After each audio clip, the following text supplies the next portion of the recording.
یہ میرے کسی بھائی نے پرچہ لکھا تو بہت اہم پرچہ یہ کہ دوپہر کو جو زوال کا ٹائم ہے اس زوال کے جو بھی ٹائم ہوگا اس سے پہلے نہ جمعے کی اذان ہوگی نہ ظہر کی اذان ہوگی. جمعے کی اذان اور ظہر کی اذان، جمعے کی سنتیں ظہر کی سنتیں زوال ٹائم کے بعد. جو بھی زوال کا ٹائم ہوگا، کبھی ہوگا 12 بجے، کبھی ہوگا 12:15، کبھی ہوگا 12:30، کبھی ہوگا 12:40، کبھی ہوگا پونے 1 بجے. جو زوال ٹائم ہے اسی زوال ٹائم پر ظہر کے اس سے پہلے نہ ظہر کی اذان نہ جمعے کی اذان نہ اس سے پہلے سنتیں پڑھنی چاہیے. اصول یہی ہے. اور یہاں بر صغیر میں 2 علاقے ایسے ہیں جہاں 12:30 بجے کے بعد زوال ہوتا ہے. کچھ مہینوں 12:30 بجے کے بعد زوال ہوتا ہے. وہ 2 علاقے ہیں کچھ مہینوں، ایک کشمیر اور ایک سندھ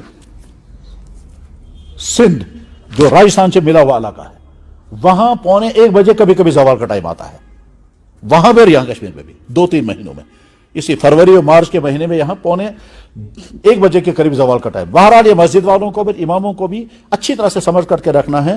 3 ٹائموں میں نماز پڑھنے کی ممانعت حدیثوں میں ہے. 3 ٹائموں میں، ایک ہے طلوع آفتاب، ایک ہے زوال آفتاب، ایک ہے غروب آفتاب. اور وجہ اس کی یہ ہے کہ ان 3 ٹائموں میں سورج کی پوجا کرنے والی قومیں سوریہ نمسکار کرتی ہیں. ان 3 ٹائموں میں قرآن اعلان کر کے کہتا ہے لا تسجدوا للشمس ولا للقمر واسجدوا للہ الذی خلقہن.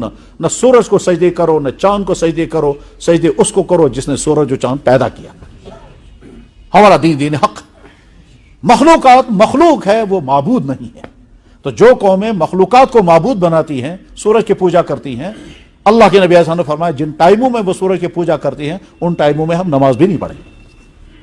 چنانچہ اکبر بادشاہ نے جو نیا دین شروع کیا تھا بر صغیر میں، اس دین میں اس نے 3 ٹائموں میں پوجا پاٹ شروع کی تھی. اور وہ خود بھی پوجا کرتا تھا. صبح کو سورج نکل لال قلعے میں بیٹھ کر سورج کی طرف منہ کر کے بیٹھتا تھا. میں نے خود ایک بہت مشہور شہر میں صبح کو طلوع آفتاب کے وقت پوجا پاٹ کرتے ہوئے ایک شخص کو دیکھا. میں بتا دیتا ہوں، شہر کا نام ہے برہانپور. یہ مدھیہ پردیش میں ہے. اس برہانپور کی خصوصیت یہ ہے کہ بر صغیر کا سب سے بڑا محدث اس برہانپور میں پیدا ہوا ہے. بر صغیر کا سب سے بڑا حدیث کا ماہر اس برہانپور میں پیدا ہوا ہے. ان کا نام تھا شیخ علی متقی برہانپوری. انہوں نے کتاب لکھی ہے کنز الامال 16 جلدوں میں. اس سے زیادہ حدیثیں کسی کتاب میں نہیں. سب سے زیادہ اسی نے جمع کی ہے حدیث. کنز الامال لکھنے والا تھا علی متقی برہان. اسی شہر کے تھے وہ، علی متقی برہانپوری. برہانپور شہر کے تھے. تو برہانپور شہر میں ہم گئے. اس برہانپور ہی میں شاہ جہاں کی بیوی ممتاز محل مری ہے اور وہیں دفن کی گئی تھی. 6 مہینے کے بعد اس کی لاش اٹھائی گئی اور پھر تاج محل میں دفن کی گئی برہانپور سے.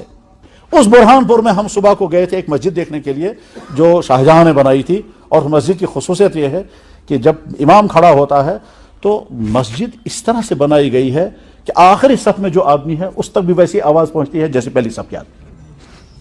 آج بھی مسجد ہے.